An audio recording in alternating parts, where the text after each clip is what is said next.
Hi everyone, and welcome to week 10. Wow, I forgot for a second. Welcome to week 10 of English 97. So this week we're working on redrafting essay 2. So last week, hopefully you got at least a little bit down on paper for your topic for essay 2. Remember, this is on something you have an opinion about, something that you're going to make an informal argument on for our This I Believe topic. So what I'm going to talk about in this video is a couple of things. We're going to discuss peer review and what that's going to look like for us this week, and then also sort of thinking about revising with your audience in mind. So let's go ahead and get started. So the assignments for this week, we've got a couple readings and parts of 2 different chapters in Use What Works. So chapter 7, specifically pages 74 to 77, and then 81 to 86. Excuse me. And then chapter 8, global revision, but only pages 87 through 99. I didn't really want to give you guys too much to read, but I think both of these are going to be helpful as we work on essay 2. The discussion board 10 is going to be our second peer review of the semester. So what I'd like you to do is to post your draft of essay 2 to our discussion board as soon as possible. So earlier the better. And then I'll go over responding to others in the discussion board in a second. And then our other major assignment is going to be the redraft of essay 2. You can call it a revision, a redraft, a essay 2 draft 2.0. But the idea here is that you're going to work on adding more information, removing anything that you don't need, reorganizing, but kind of focusing on the bigger picture as opposed to those smaller little sentence level things.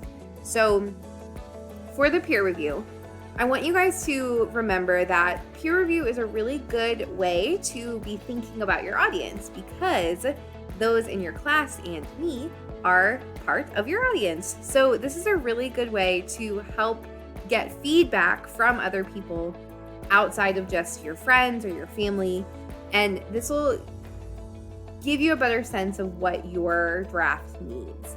So doing a peer review kind of forces you to think about, okay, how does this look from someone else's perspective? That's part of why we do it. So often in a face-to-face writing class, you would get in small groups, print out your paper, and kind of discuss them face-to-face. Since we don't have that in our online class, what I'm going to have you guys do is post your draft to our discussion board, and then you're going to read 3 other drafts, 3 other people's writing, and respond to some questions about it. So I'll go over those questions with you. I want you to respond to 3 classmates. After you read their paper, in your response, I want you to answer the following questions. What do you think the writer was trying to get you to believe or do? Were you convinced? Were you convinced that you should believe or do what they were telling you to? What part was most convincing? Was it the introduction? Was it paragraph 2? Was it the conclusion? How about the part that was least convincing? Is there somewhere where that argument's a little weaker? And then what support could be added? Maybe they have a lot of personal examples from their own experience, but they could maybe use some examples from maybe larger society. And then I want you to think about how effective the conclusion is. And overall, could the paper be stronger if it was organized differently? I want you guys to be as specific as you can in answering these questions. And I know sometimes it's sort of like, we feel like we're not strong readers or we're not strong writers. So how are we supposed to give advice on someone else's reading when we don't really feel strong in that area ourselves? Well, just because you feel like your own writing isn't strong, you as a reader have a valuable opinion about what you need as a reader. And then also remember that we're all equals here. And if I believe that you do have potential as a reader and as a writer, then I want you to believe that you have the confidence and the ability to give good advice. Okay, so pretend that you're just having a conversation with the person who wrote this. From a reader perspective, what advice can you give them? All right, so trust yourself, trust your skills, trust what you know about the class. Since this is our second time doing a peer review, I hope that you guys can be a little more detailed and a little more maybe critical in sort of more in-depth with our feedback. And then there is a good example of what a peer review might look like in our textbook. This is something I referenced in your guys' quiz this week. But so say this was part of a draft that you read in class or in our discussion board. This was by a student named Carlos. So this is part of the first page of their draft. They talk about this situation where they were in Hawaii with their family, and then they have a couple other paragraphs here. And then you can see the comments that other students have given on the side. So in looking over this draft, a couple things I asked myself were, what is this writer trying to talk about or to argue? And I don't really know. So maybe a good comment I could give back to them is for that, first question where I say, what do you think the writer was trying to get you to believe or do? If I'm looking at this draft, I don't really know. So I could say, I don't really know what you're trying to get me to believe or to do. Could you make that clearer for me?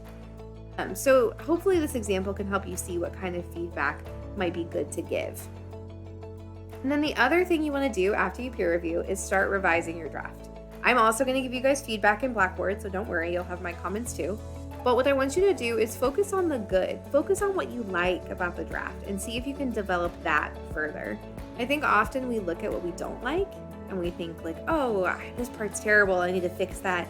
Focus on what you do like and see if you can move from there. Some tips in your textbook that I think can also be helpful. Try copying and pasting what you do like into a new document. You can still keep the old one, but start a new one and see if you can kind of re-see that way. Or make an outline of what you want to say in your essay on a separate document and then come back to your draft. But remember that we're focusing this week on large scale revisions, adding, removing, or moving things around, okay? And this is where really the real work of writing comes in. So if this takes you a little longer than just simply sitting down and typing away, it's supposed to. This is really the hard part, okay? But hopefully the feedback from your classmates and from me can give you some ideas. Then also reading other people's papers can be a great way to get ideas as well. And then while you're revising, what I want you guys to really think about in your Essay 2 draft is audience. So we talked about, in the invention activities, discussing your topic for Essay 2, what the opinion is, what you're trying to argue, and then who you're talking to. So I want you to imagine yourself having a conversation with that person or that group of people. What are the things that they would want to know? What can you do in writing so the reader will kind of nod and think to themselves, yeah, that's right, I am convinced. So if you're writing to parents, then what kind of things could you talk about in your own life as a parent that would make that audience agree with you? If you're talking to other students, think of it in that way. If you're talking to children, like your daughter or your son, if you're talking to instructors, these are all different groups of people with different needs and different expectations. So I want you guys to try as much as you can to kind of envision that reader as a real, living, breathing person, like the person on the other side of the screen. They have, needs and wants as a reader, and they are expecting you as a writer to kind of meet those needs. And then the last thing I want to remind you guys, don't forget to check my feedback on your draft. All right, so after you turn your draft in, what I'd love for you to do is to go back to that Essay 2 draft assignment. It'll be in our week 9 folder after I've gotten through them, and then read my feedback there to help you make changes for the second draft that's due this coming Monday. All right, so I'm really looking forward to seeing what you guys have written for Essay 2, and I will see you online.